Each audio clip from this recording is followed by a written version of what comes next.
All right, welcome back, everybody. So we have a letter here from the Securities Exchange Commission, a press release talking about SEC charges Ripple with two executives with conducting $1.3 billion of unregistered securities offering.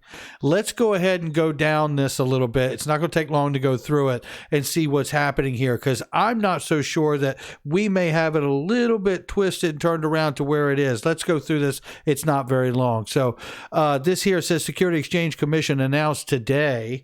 Oh, and let me get this open so you guys can see it, by the way. That would be nice too, wouldn't it? So here we go. So Securities Exchange Commission announced today that it has filed an action against Ripple Labs, Inc.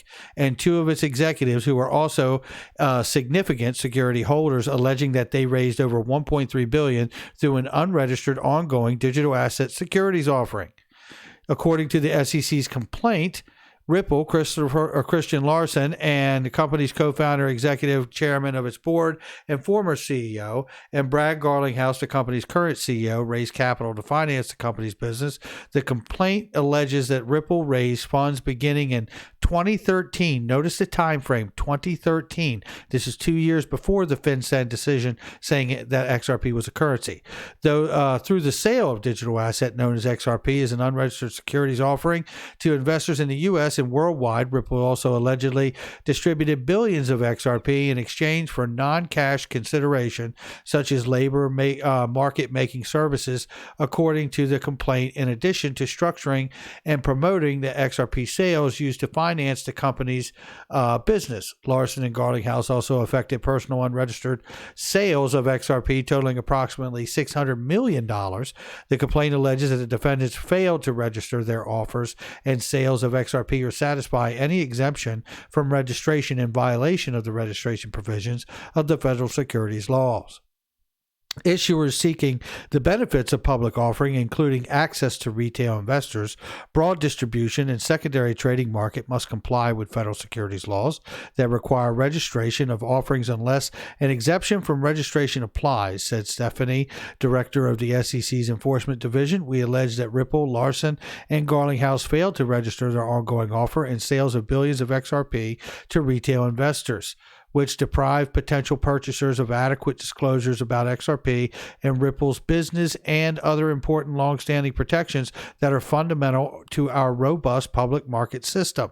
The registration requirements are designed to ensure that potential investors, including, importantly, retail investors, receive important information about an issuer's business operations and financial condition, said Mark Berger, deputy director of the SEC's Enforcement Division. Here, we allege that Ripple and its executives failed over a period of years to satisfy these core investor protection provisions, and as a result, investors lacked information to which they were entitled.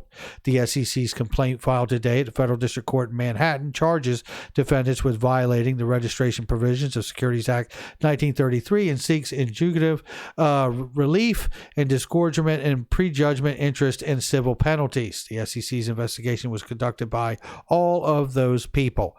Now let's go back here. It says here we allege that Ripple, the SEC alleges that Ripple and its executives failed over a period of years to satisfy these core investor protection provisions, and as a result, investors lacked information to which they were entitled.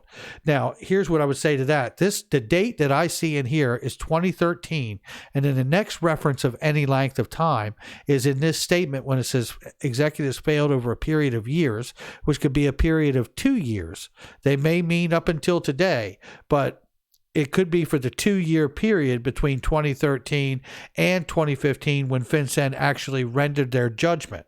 I'm not sure which that is, but it appears to me that this could be that. It's pretty vague, to be honest, in this press release. It doesn't give the exact timelines, but it does make me wonder: is this lawsuit really pointing to $1.3 billion worth of unregistered ongoing digital asset security offering just over that two-year period, or are we talking from 2013 to 2020? It's not quite clear in here which one it's talking about. What I do want to remind people about here is a couple things. One, we need more information. Number two, this could literally not be about whether XRP is still whether it's a security or not today. It could be about past tense. we need more clarity to absolutely define that. This press release doesn't really give us that. Another thing we need to know is that the XRP Ledger a few months ago became a nonprofit independent foundation. And then what happened? Then we saw Flare Networks come out, right? Flare Networks bringing utility to the XRP Ledger and the XRP token. This is interesting too, right? And timely, in fact. And then we had the snapshot of the ledger. Now, if we're talking about this press release being, what should I say?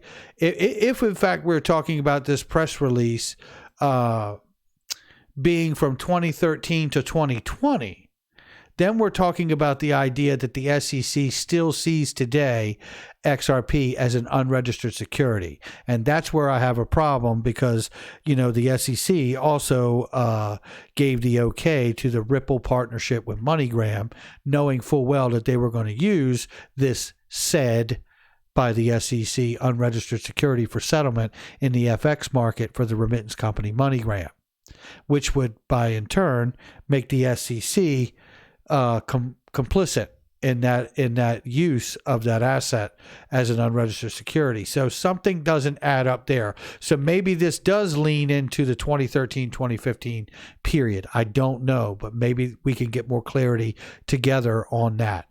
What I do find interesting is if this is from 2013 to 2020 and the XRP and SEC is somehow really entertaining the notion that XRP should get a security designation, maybe that's for a couple reasons. Maybe they're considering a security designation for the asset because it's going to have a special classification based on the fact that it's a bridge currency to all of the world and all of the countries of the world money, and maybe they felt better and more at ease if XRP were to have a security designation rather than a currency designation, so as not to challenge the other major currencies of the world in that particular way.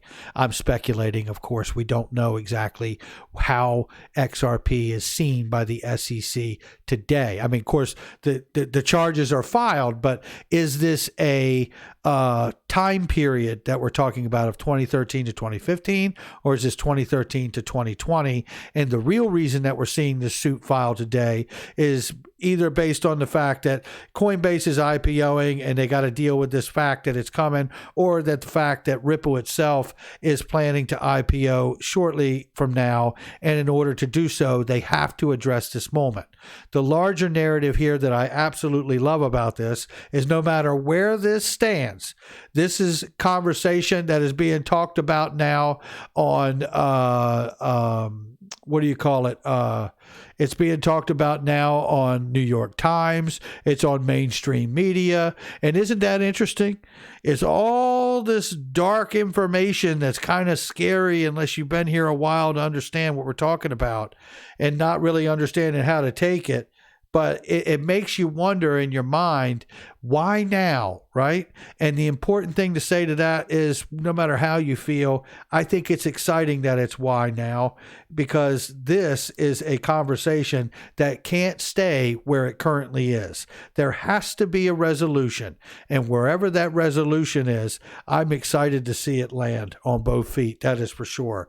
Look, I'm not going to go much further on this other than to say it is quite interesting to be in this space and to see this happening.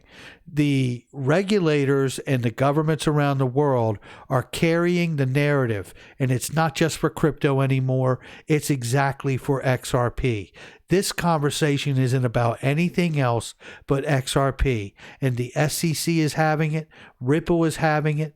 Mainstream media is starting to have it now, and there's no such thing as bad publicity unless you don't know a thing about XRP, and then I feel for you, but I can't reach you at this point unless you start listening to the videos on the channel, because this is getting deep, and I feel like we are imminent from getting a decision and the clarity that we've always needed. And maybe this ends up being a pay-to-play situation where now they're ready to IPO, and in order to IPO, they're going to hit them with some stuff that went on back in 2013. I don't know, but I tell you one thing, we're all about to find out.